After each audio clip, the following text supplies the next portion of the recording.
And welcome to the Crawford Podcasting Network for another episode. This could be a strange one, Down in the Blocks with Chris Young, the former Michigan pivot man. We've been talking Michigan basketball with glee pretty much all season long, as we did last year until the quote-unquote shutdown when all of college basketball got completely stuck in the mud down there in Indianapolis at the Big Ten tournament. But now we have something really unique here on Friday night, Chris Young. I was like giddy. I'm thinking, damn. I mean, this was the game. I said to myself going in, this is the game Michigan has to win. A kind of a upper middle class, let's call, Big Ten team on the road. Who had just beaten Ohio State, was on a bit of a roll. And doggone it, they nailed it. And they won it. They jumped on their throat early, as you always preach. Don't even give them any thought basis that this is going to be their game. And all of a sudden, Saturday afternoon, I'm seeing these rumblings on the Wolverine.com about things you're going to big announcement on Monday. And then all of a sudden, newsflash from Time Wyrot's office. Well, okay. Just give your raw feeling on your reaction after all that.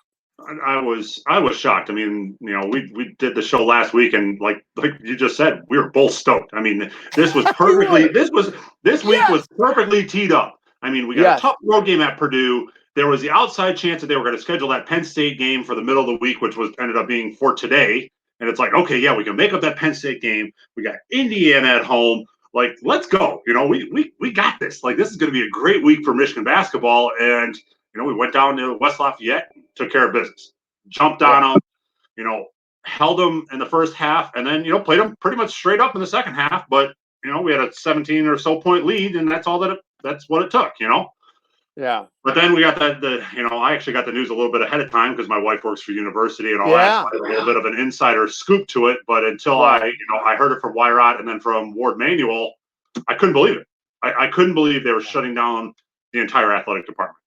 Okay. I'm not a doctor. I don't understand the intricacies of all this stuff and how, this different variant spreads and all this kind of stuff. But I don't know. It was so disheartening because I just thought that there was such big potential for the team. And I understand what's going on in the world is much bigger than basketball. But still, there has to be some level of, okay, supposedly on Monday in the state of Michigan, everything is starting to open back up and we're starting to get back to some form of normalcy. But now, all of Michigan athletics is shut down. And that goes for men and women, and the women were on a hell of a tear too. So it's just disheartening. I don't even want to watch any of the games tonight. There's a couple of good games on in the Big Ten tonight. I don't want to watch it. Sparty's back tomorrow night, and it's like I don't even want to watch them. It's like I'm very frustrated. I'm so with you. It's almost like when Michigan loses, I kind of get it's hard for me to watch another basketball game for about 24 hours. It's like but this one, this has got the same pain to it, but it's a little more numbing because of the uncertainty. Keep in mind, you mentioned about the men's and women's basketball team. By the way, no positives on that team, either of those teams. The Michigan men's basketball team has been, clean all the way through. No assistant coach. Nothing. Michigan State is playing against Rutgers tomorrow night. They got Gabe Brown just tested positive. They had two players prior to that test positive, 3 players. Test positive. Dane Fife is testing positive, and yet I saw them outside of Breslin today, and they're hopping on the bus and going off to Piscataway to play Rutgers. Yep. It's like I don't understand it. I don't understand it. I mean, it goes back to school district to school district. East Lansing schools are all virtual. Then you go to Howell and Brighton have been in person the entire time. It's just I don't understand how it changes from school district to school district and team to team within 50 miles of each other. And I just, none of it makes any sense to me. I'm too logical, I think. I'm trying to think about this in too logical of a form, and it's not a logical thing that we're dealing with. Right. Now, keep in mind, and from my understanding, correct me if I'm wrong, this was not a mandate from the state of Michigan Health Department. This was a recommendation. So in essence, the decision maker was either the Washtenaw County Health Department or the University of Michigan, that whatever body you want, jurisdiction, whatever department or whatever you want to call it. Yes. So it's like, I kind of rolled my eyes on that one a little bit, didn't you? Yeah. The fact that this was not a mandate, like it's like everybody first thought. We all thought it was a mandate, and it wasn't a mandate. Yeah, that disappointed me. Yeah, I was disappointed when I found out that it wasn't it wasn't required. It wasn't as necessary that all of this happened. But, it came down from the Washtenaw County Health Department that this is what we think you should do. And then Ward Manuel and I'm sure the regents and the president of the university and all that got together and said, no, this is what we're going to do. Because if we continue to play, we're such a visible program and such a visible brand that, this is just going to be, aside from the possibility of spreading COVID, this variant of COVID around, this will just look bad for us that we didn't really care and we didn't take, the necessary precautions to protect everybody. So, from one side, I get it. I'm frustrated as a player and as a fan, but, if you look at it from the administration side, I kind of can see what they were doing. I don't necessarily agree with it, but I can see what they were thinking. Okay, this is why it's so great to have you on from a former player's perspective. I want to ask you this question. Go back, 20 some years, or about 20 years now. Easy. Okay.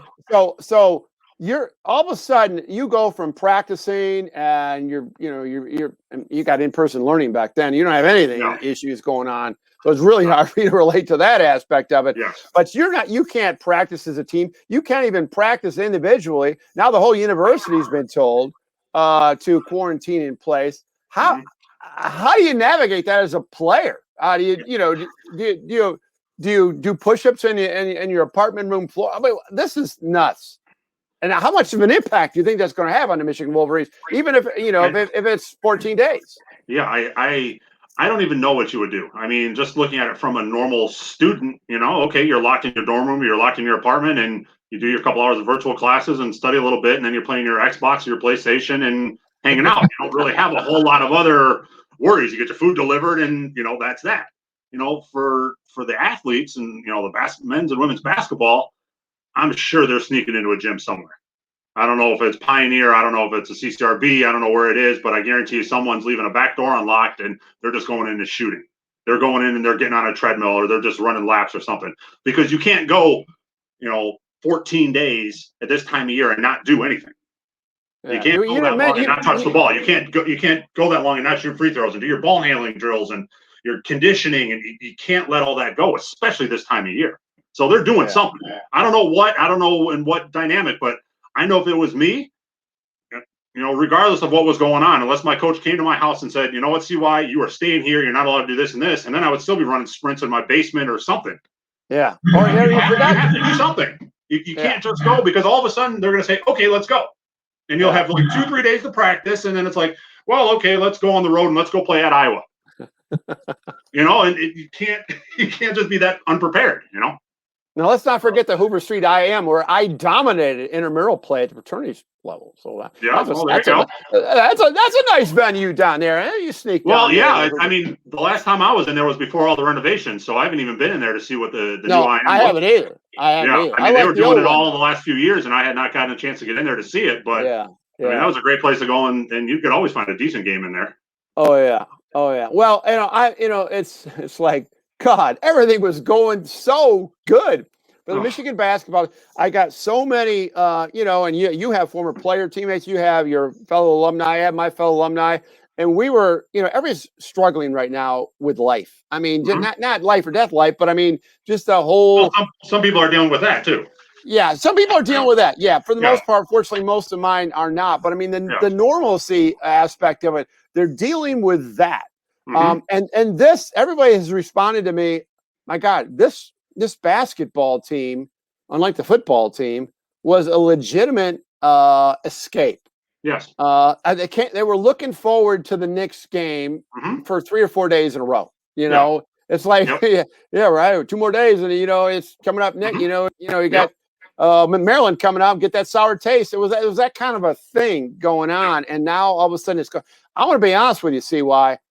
And I know this variant is a wicked thing when you start hearing from some of the science and medical experts. Yes. But I would almost say right now, if you could give me a 14-day and it's over with, sold. Where are you on that? Yeah, I would agree, but that's not how it goes. Because back we were told all of this will be gone by June. Right. And here we are, 10 months later. So nobody knows anything like that to be able to say, okay, in 2 weeks, we'll quarantine everybody and we'll just get back to normal. If it was me, I would quarantine each individual team. There's no contact between anybody, wives, girlfriends, anybody that's outside of the team's bubble, and then go play. Because you're interacting with the teams. Purdue had just come back from having, COVID issues and stuff like that. Other teams, Penn State was coming back from having COVID issues. There was other teams that had issues that were still able to play. They were practicing. You quarantine everybody, you test them like crazy, and it worked for the NBA. And with nothing else going on, with the guys not having to physically leave and go to class, why couldn't they do something like that? And literally, you get an edict from Juwan, and no one does this. No one's going to jeopardize this, because if you jeopardize this and you leave this bubble, not only are you ruining it for the entire team, but all the athletic department and so on and so forth. And the guys will comply because they want a season. They don't want the same thing to happen like what happened last year. Yeah, like Tom Izzo mentioned at his presser yesterday, and I thought this was a really good point. And, Michigan's kind of in its own category, because all these other schools like Villanova, the Big Ten schools that you mentioned, there was a pause, but they still had individual workouts, small group workouts. Yep. It wasn't like complete grind to the halt and batten down the hatches kind of thing. Yes. Mm-hmm. And it, Izzo was talking about with Jay Wright. They were kind of trying to figure out what he was trying to find out from Jay Wright what's the biggest challenge it is. And what he mentioned was, it's the idea of not having the physical contact and all of a sudden having the physical contact. You get removed from, there's a little bit of football mentality going on here. You haven't been hit.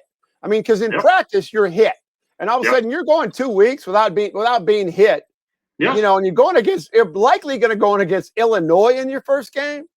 Kofi Colbert. Oh my God. That one has got that's got disaster written all over it. Yeah. See why.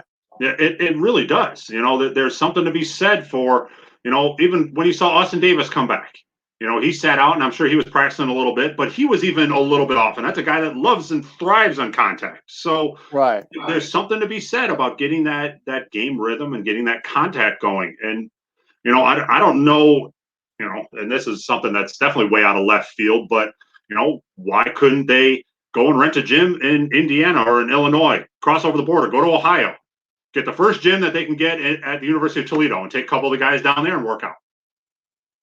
That's pretty creative there. Get out of Washtenaw County, and just get out of Washtenaw County with 3 guys from your team, and you keep them in a bubble, and you do something. There's got to be some way to get around it, because there's no way they can go 2 weeks without playing at the end of January.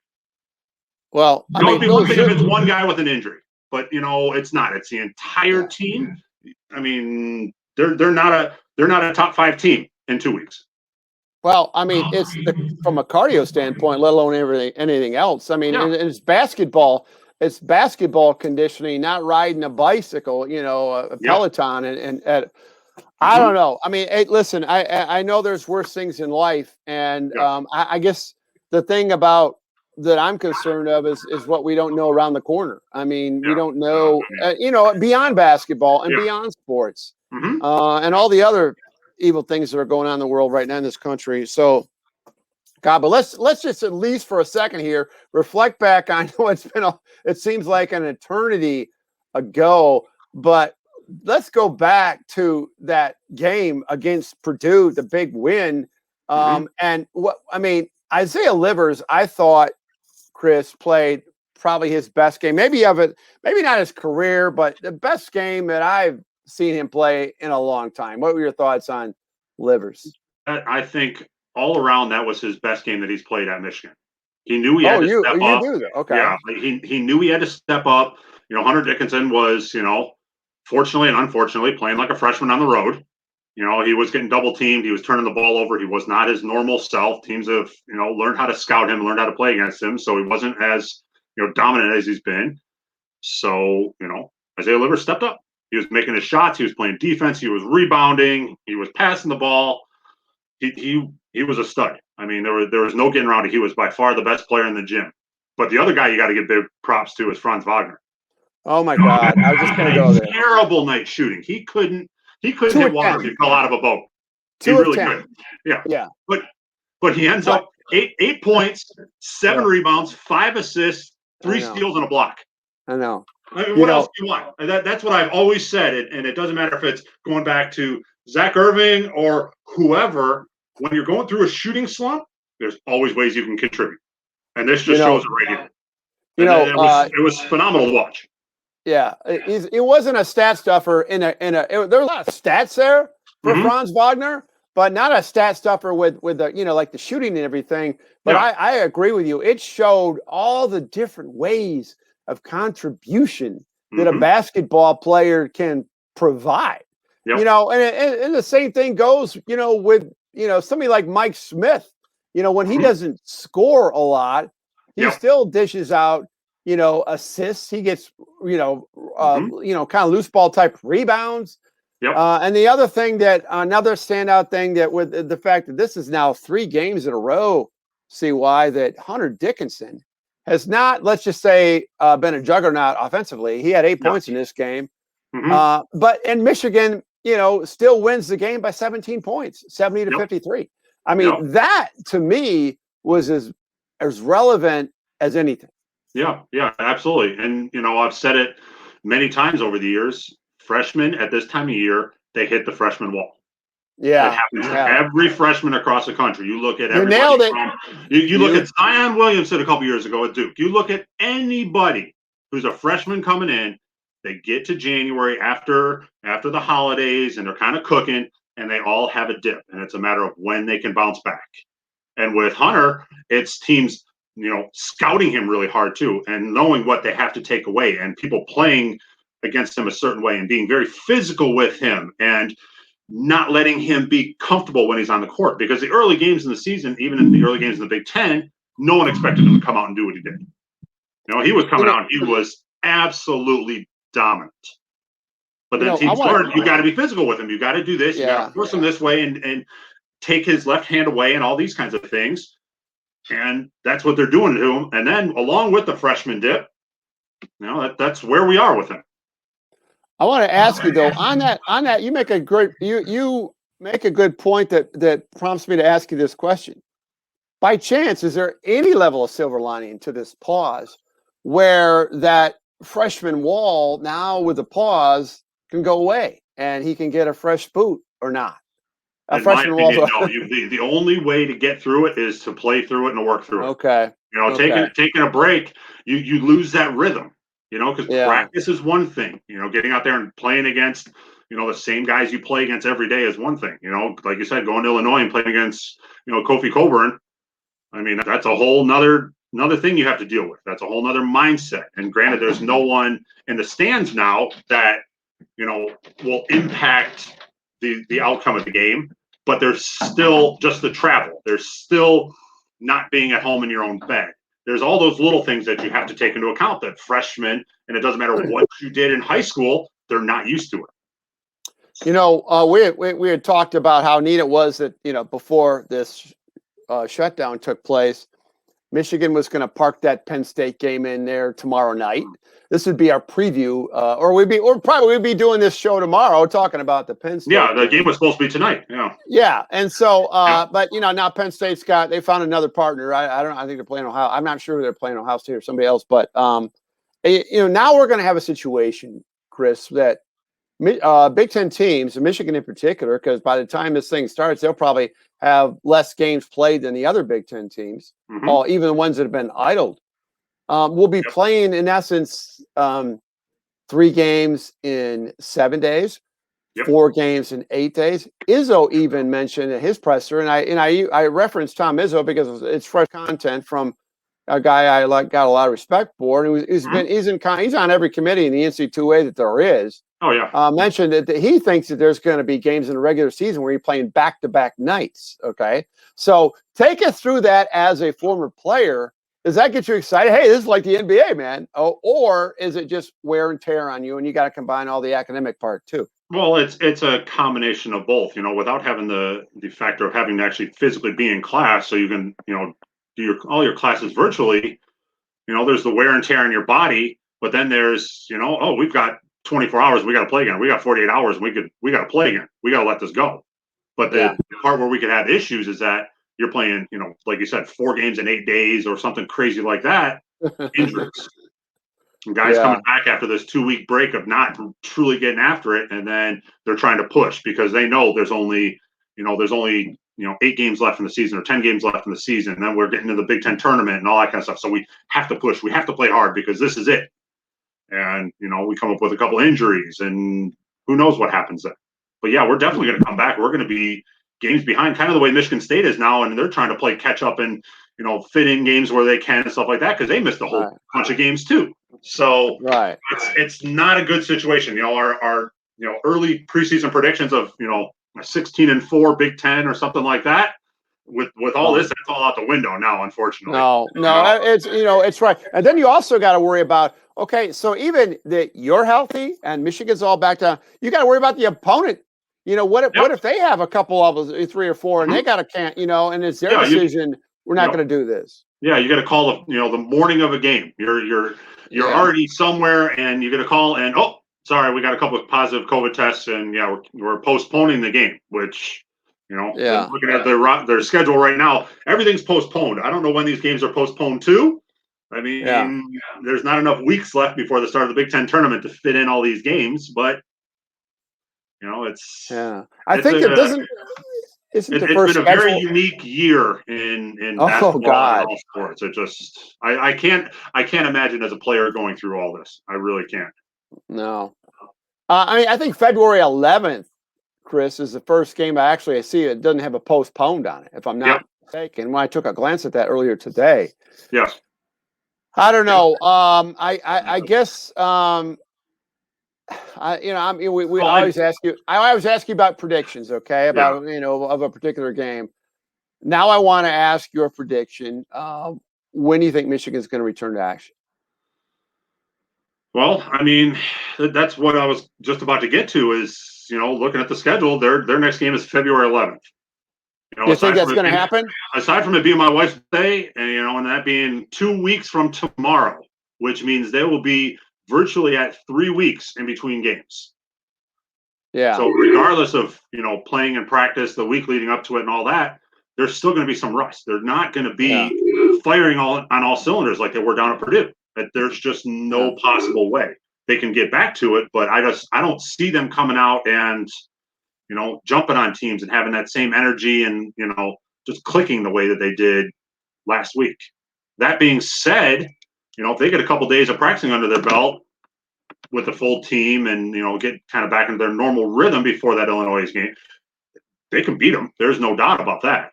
But it's, it's what is Illinois going to do in the next 2 weeks? Are they going to go into, some kind of COVID situation?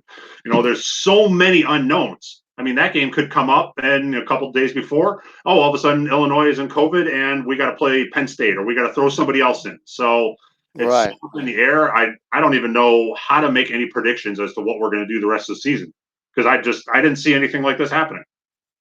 Right.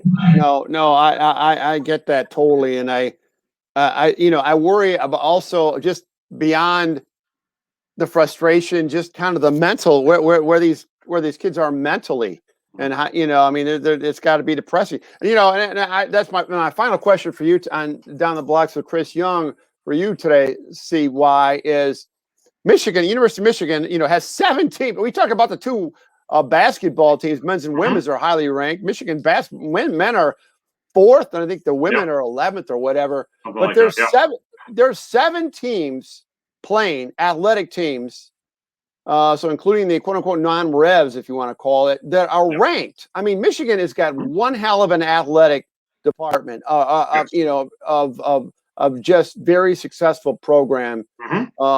And they're all idle, and yet now they're writing letters and things like that. And we had great, Greg Campy wrote to somebody of authority on behalf of the University of Michigan. There's a lot of people reaching out on behalf of the University of Michigan basketball and other sports. Is any of that going to do any good, or is that all just not just pomp and circumstance, not going anywhere? It's not going anywhere. It's just the athletes and the people around the program, like us, like Campy, and anybody else trying whatever they can try. It's not going to do anything. It's the same thing with high school sports and them basically canceling high school basketball.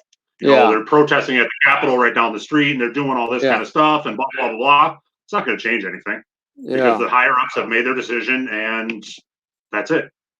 What do you think? What do you think about high school basketball right now? I don't understand why it's not going on. If high school football was allowed to start practicing and then go through the remainder of their state tournament and all that kind of stuff the last few weeks, what's the difference between basketball and everything else? I think it's an outdoor outdoor versus indoor thing. I'm thinking. That's all it can be. I don't know what the other justification is. But then they played the state finals at Ford Field. That's true. That's what I don't understand what the difference is between one and the other. No, that's a really valid point. Well, see why you brought it strong. Well, you never lack opinion. Number 45 of the Wolverines. I'm not talking Rudy T. I'm not talking Thad Garner. I'm talking Chris Young, 45. I want one of those signed jerseys someday. Yeah, I got a couple in a bag somewhere. I'm sure I could dig up for you. Okay, Chris. Well, hang in there. I mean, we're all miserable, and we'll talk next week. We're never lacking to talk about something. Oh yeah, there's always something to talk about. If not, we'll just bitch for 20 minutes about the situation. That's all I say. That'll be at least therapeutic for you and I. Yeah, it'd be cathartic for us. That's for sure. Yeah. All right, Chris. Stay safe with your lovely family. We'll talk to you next week on Down the Blocks with Chris Young.